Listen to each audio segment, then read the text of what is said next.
Praise the lord. దేవునికి మహిమ కలుగును గాక. మీ అందరికీ యేసుక్రీస్తు నామములో శుభములు తెలియజేస్తున్నాను. అటు రీతిగా క్రైస్ట్ ఈవాంజలికల్ మినిస్ట్రీ ద్వారా మీ అందరికీ వందనాలు తెలియజేస్తున్నాను. అడ్వెంట్ కాలములో దేవుని వాక్యాన్ని వినడానికి మనం అందరం సిద్ధంగా ఉందాం.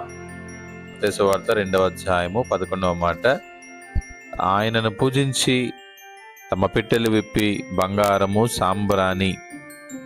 సాంబ్రాణిని కానుకలుగా అర్పించారు.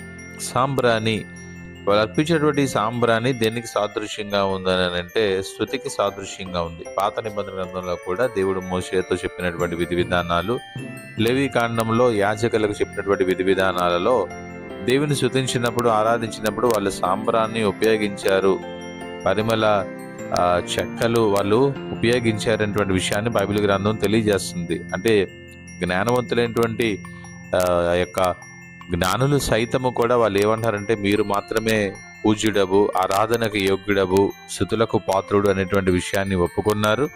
కాబట్టి సాంబ్రాన్ని స్తుతికి సాదృశ్యముగా, ఆరాధనకు సాదృశ్యముగా ఉంది అనేటువంటి విషయాన్ని జ్ఞాపకం చేసుకోవాలి. కాబట్టి మనమందరం కూడా ఈరోజు స్తుతి అనేటువంటి సాంబ్రాన్ని దేవునికి సమర్పించాలి. దేవునికి మహిమ కలుగును గాక.